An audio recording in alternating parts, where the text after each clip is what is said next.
Hello, everyone, and welcome into another Front Office Sports live event. I'm Adam White, CEO of FOS, and want to welcome you to today's conversation on how to accelerate your career in the sports industry, presented by our friends at the University of Miami. We've got a great discussion ahead for you today, so we're going to jump right in. The rapidly changing sports industry landscape is presenting new and exciting career opportunities like never before. Rising above the rest of the talent pool is key to landing your dream job. In today's event, we'll discuss some of the changes and how aspiring young professionals can gain advantages in the field throughout education and networking. Thrilled to have with me today two faculty members and an alum of the program with us today. We'd love for each of you to introduce yourself and share a little bit of your background.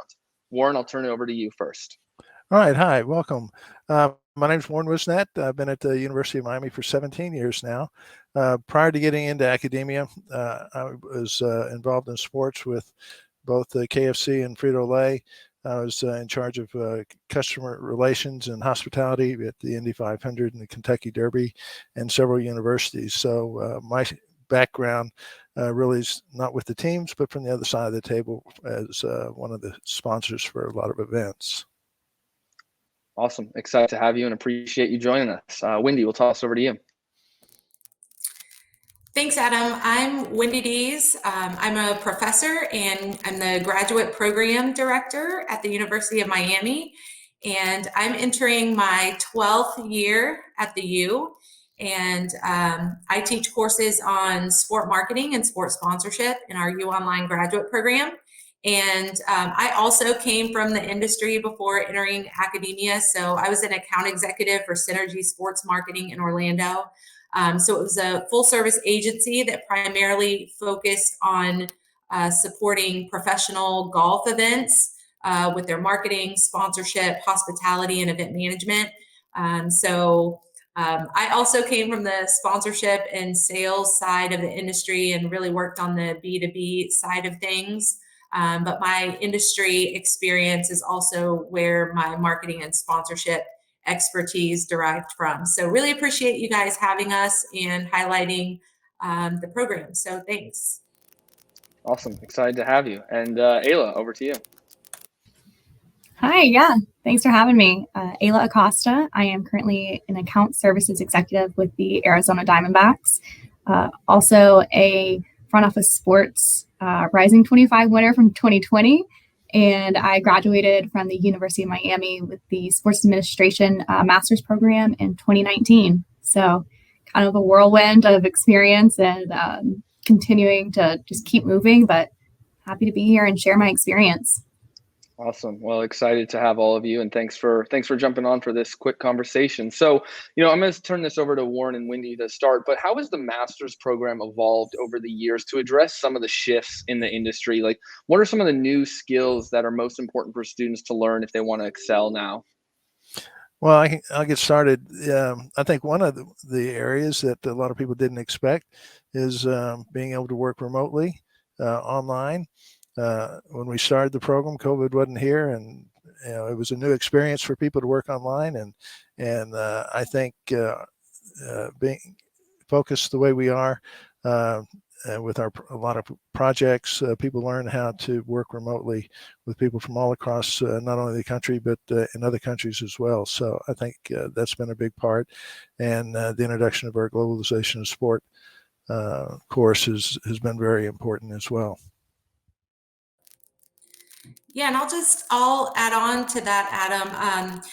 I think two really important skills that we emphasize in our classes, and I know we'll probably get to industry networking and things outside the class a little later, but inside the classroom, I think two really important skills that we've all been focusing on are one, problem solving, and two, the use of data.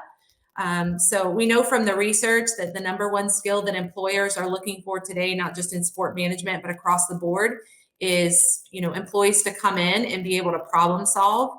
And so, we really focus all of our discussions and our assignments and our projects on students learning how to take industry problems and issues and challenges and, really focus on, how to solve those. And then the second thing we do is we have our students always using real industry data. You know this, Adam, that all sport organizations now are making decisions, maybe not entirely based on data, but very largely based on data. And we want our students to have a lot of comfort in collecting or analyzing data and making business decisions or informing their marketing strategy with data. So for instance, in my classes, I teach marketing and sponsorship. And one of their main projects is they get in sales teams and create a presentation to pitch a new or a prospective sponsor for a professional sports team. And, I use my industry contacts to get an actual sponsorship deck with 10 or 15 pages of real data from a sport organization for my students to use to create those pitch presentations. So they're problem solving, they're learning how to become, critical and creative thinkers.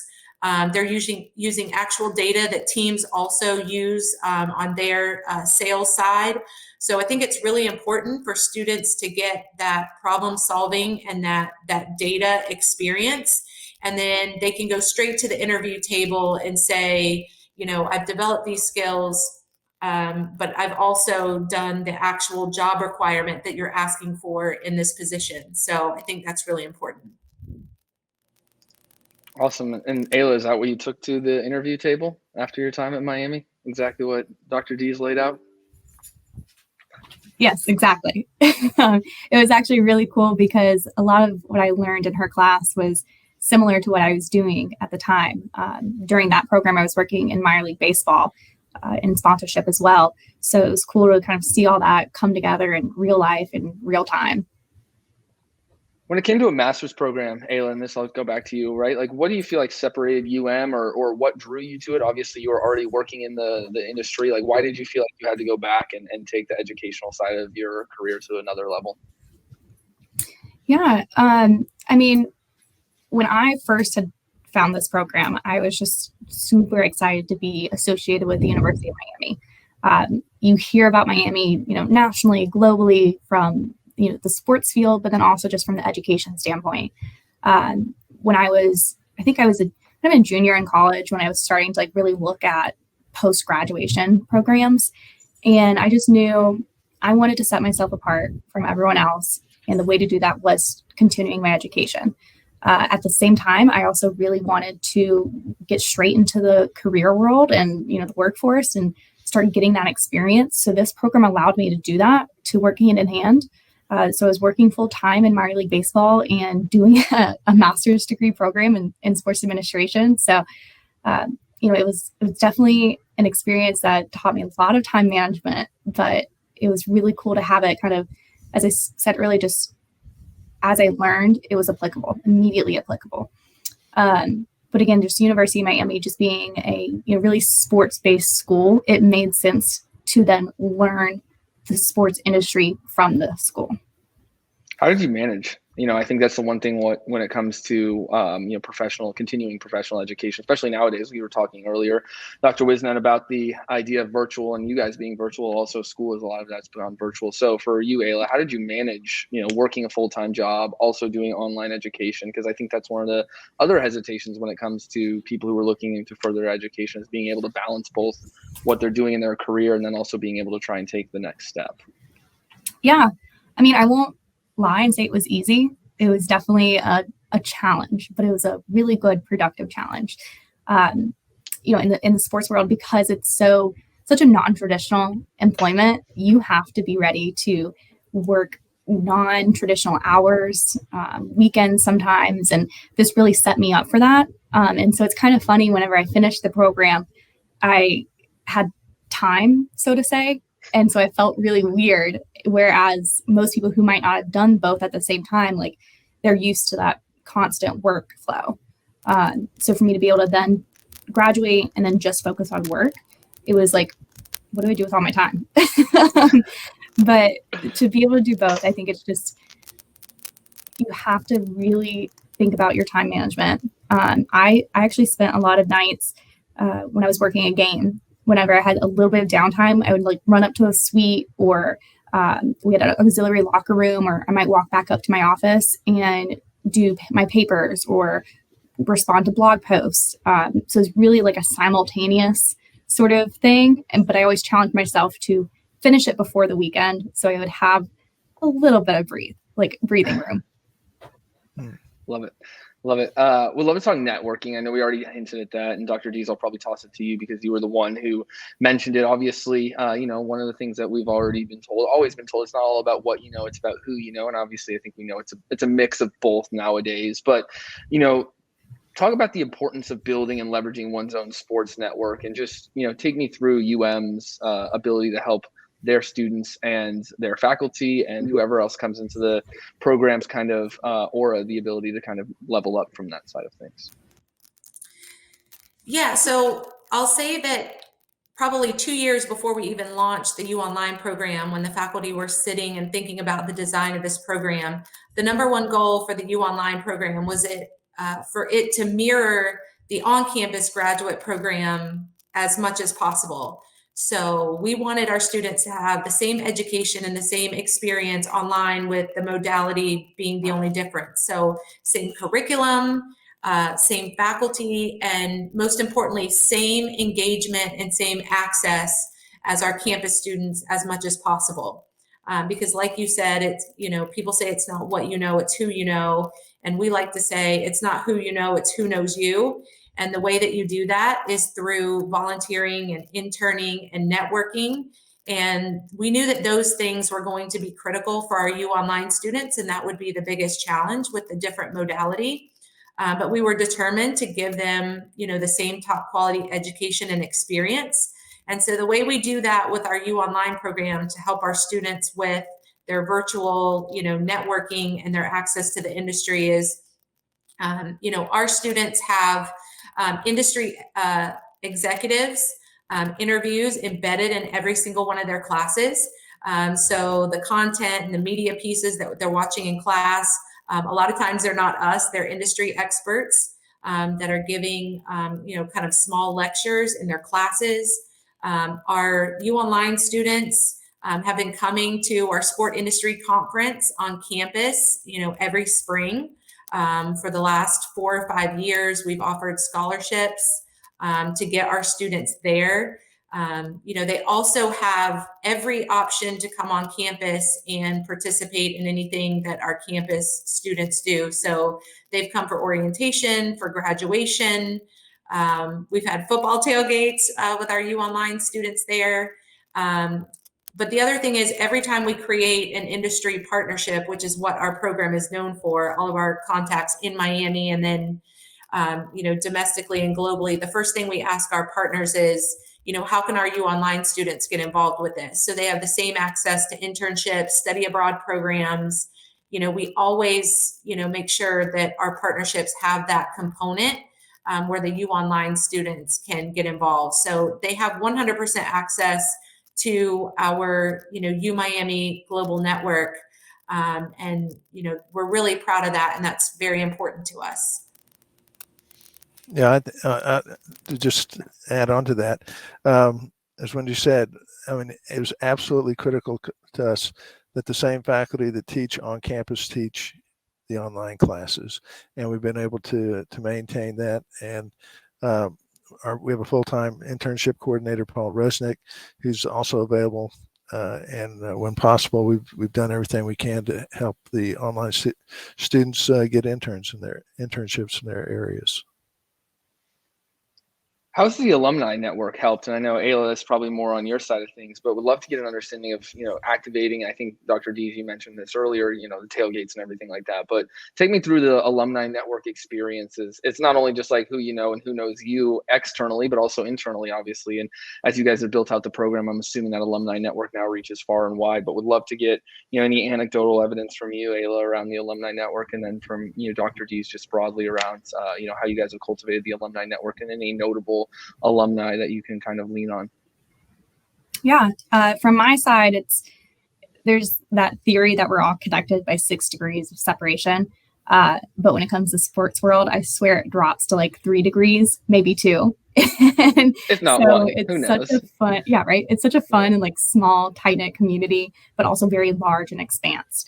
And so when I talk about University of Miami and that I went there or graduated from there and so on and so forth, a lot of people are like, oh, do you know so-and-so, or do you know so-and-so? I'm like, yep, I sure do. Or like, I had class with them, or he or she was my professor. I get a lot asking about Paul Resnick. So it's funny, Warren, that you brought him up again. But I swear Paul knows everyone. But it's so beneficial to have those connections, because even if you don't think someone knows who you're trying to get in touch with, ask, because chances are if they don't, they know someone else who does. So I guess, like, for example, when I was applying here at the Diamondbacks, one of my friends, who she's actually from Miami too. So it worked out really well, but she connected me with someone who then knew someone working within this department. And it worked out really well, like trying to create that connection and just really get a good inside feel for the organization. So yeah, it's just, you have to like really touch on that, and to really just connect with people, continue to use those networks, continue to build it. Programs such as this, they're only going to expand your network tenfold, and then just continue compounding on top of that. I'll just add on to that. I think another one of the important aspects about our program that, we make a concerted effort to do is, have our faculty available. So, one thing that I think online students worry about, especially when they're investing in a graduate degree, is, am I going to do this online program and feel like I'm on an island? Am I going to feel like I'm just at home studying by myself and, left to deal with my own technical issues or my own networking or whatever the case may be? And so, we try to make sure that the students have access, not just to Professor Resnick, who, does all of our internships and our community partnerships, but, every single faculty tries to make themselves available either, on their cell phone, through Zoom, whatever the case may be, because each of us has our own individual, network as well, because every single faculty member has worked in the industry in their area, in addition to having their terminal degree. And so, students may want to connect with their individual professor and access their network in their area to get where they need to go. I've been on so many cell phone calls or Zoom calls where I ask student, what is it exactly that you're wanting to do? And once they tell me, I'm like, hey, I know someone here or there. I've had students that are living in different states, and I picked up the phone and called someone at a team or at a collegiate athletic department in their state and said, hey, if this student drives to you, can they come volunteer or intern? And they're like, sure, absolutely, send them my way. So I think it's not only our network through Professor Resnick, our network through our sport industry conference, where we bring sport executives from all over the world. It's every professor's individual network in their area of expertise, if students want to follow that path. And just knowing that when you need someone to help connect you to the industry, there's someone there to pick up the phone or get on Zoom and make that call for you or vouch for you that you're a great UOnline student and that they should hire you. And without that personal connection in an online program, I think you would be on an island, but that doesn't happen here.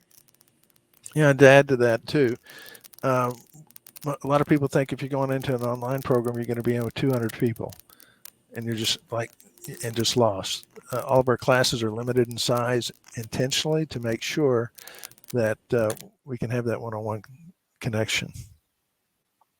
Love it. Yeah. One-on-one connection obviously is extremely important, whether it's a virtual or non-virtual world. So hopefully as we get back to a mostly non-virtual world, it'll continue to be that way. Would love to have you both and all actually talk about some advice to differentiate yourselves from the rest of the pack. Obviously, I think one of the ways, and we've touched on it already, is, the postgraduate degree or the graduate degree and the opportunity to expand your practical knowledge as you expand your career knowledge. But Ayla, would love to talk about, some of the skills that you learned. I know you touched on a little bit earlier, but any of the other ones that you feel are applicable, not only to what your past role was that when you were taking this program, but your current role and then also future. And then Wendy and Warren, would love to have your obviously you've been in the industry for quite some time, your overarching advice for those who are either thinking about the program, thinking about a graduate degree, or just in general, how to stand out. So I would say if you're thinking about doing it, you need to do it. Because both fortunately and unfortunately, the sports industry is extremely competitive. So you want to do anything and everything you can to differentiate yourself. And one of the best ways to do that is by continuing your education, especially with a program such as the University of Miami that's so highly ranked, not just nationally, but globally. You're able to expand your network, you're able to learn everything. It's really very well-rounded in what we're learning throughout the program, because you're not just learning about sponsorships or marketing or accounting or you're learning about everything. You're learning about sports law. You're learning how to gain funding to build a new stadium. One thing that really clicked for me actually yesterday, so I'm still kind of onboarding here at the Diamondbacks, and I had to sit down and go through a law learning lesson. Just to see how we do that here. And every terminology they talked about, from contracts to sports to players, like I learned that in the program. And it was so cool to be like, oh, I know what you're talking about. I know what you're talking about. So to have like that basic concept level to then go out and hold these conversations with people within your organization. And honestly, it's just a huge amount of respect for others who are, might be in a different department from you. So to be able to have that knowledge, and whether you want to go into accounting or you want to go into sports law or player development, whatever, you're able to have some sort of basic knowledge. And then it makes you more well-rounded. It makes you stand out a lot more. And you're just able to, again, differentiate yourself through your education. Yeah, I think a key thing is that being a cohort program, you're with a group for about a year and a half. And you never know who's going to be in that group with you. We just recently had a lady graduate who's the number 2 person of D1 school, this executive, number 2 person in athletics. We have a financial agent from Brazil who has international athletes and international connections. Administrative assistant with the Philadelphia Eagles was one of our students. So you never know who's going to be a part of that class that gives you the opportunity to make connections on your own with people that are currently in the industry at different levels. And I think Adam can probably relate to this a little bit, but like I said before, every single activity or assignment or project that's embedded in our classes has some type of industry component on purpose, because we want to get our online students connected to the industry as much as possible. So rather than us just teaching or lecturing and then having students, memorize things and take tests, we try to force our students to get involved in the industry at every turn. And so every project gives students an opportunity to reach out to someone in the industry, conduct an informational interview, contact them to get information or data for a project. And, I think Adam knows how important those informational interviews are, or, having that assignment that requires you to attend a game, go to a networking event, do a certain amount of hours, see something physically in the industry in order to evaluate and complete a project. And I think as soon as you make that first really authentic connection in the industry, and you realize that those executives are willing, to help you and get you involved and get you connected even further, it kind of lights, a fire to build an even bigger, network, whether that's in person or virtually.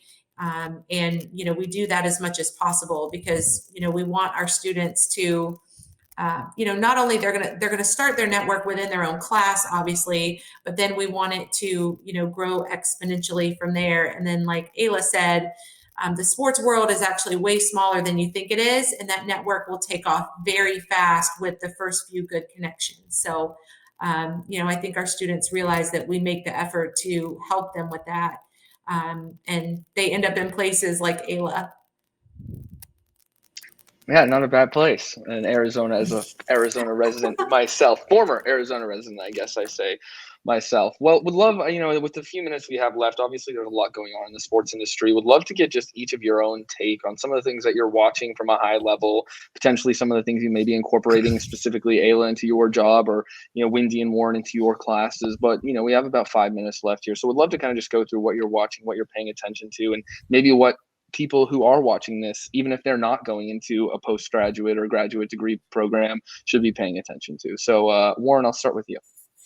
I would say esports is a huge area that is growing. There's so many different components of it, whether it's something with Riot Games or if it's by a sports team. We're actively involved in that area right now, learning more, and I think that's an area that's going to have a tremendous amount of growth available to a lot of people. Ayla, I'll turn to you. I would say just because it's really relevant right now here in Arizona, sports betting just became legal here this past week. So I think that's really actually closely related to esports and anything that's digital. And you even talk about the pandemic that happened, and heaven forbid it happens again. How do you pivot? And you bring all these things together between esports and sports betting and marketing and all these things. Something I've always been told is to hire someone who's smarter than you.